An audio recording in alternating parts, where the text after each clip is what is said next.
来看台病院伫心脏的3尖瓣膜的治疗有真厉害的案例。因最近针对一个80多岁老大人，用心导管的微创手术加新的医材来治疗，有真好的效果哦。毋那是咱台湾的头一个技术，嘛领先日本甲韩国等国家。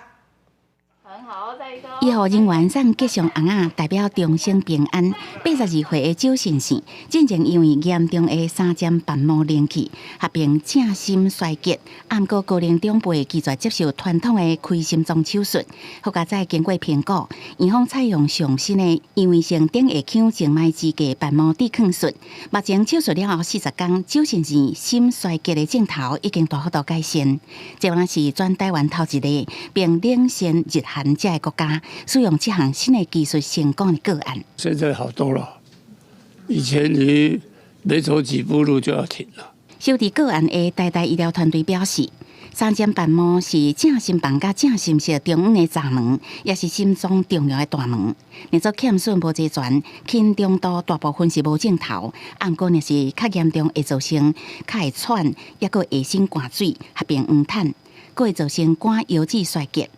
传统的治疗敢会当开刀，毋过考虑高龄患者手术的风险较悬，所以才采用心导管微创手术，利用牛的心包膜组织造成瓣膜，填伫液态合金的支架内，安尼就会当互因为3尖瓣膜欠损倒流的血，袂溢起顶下腔静脉。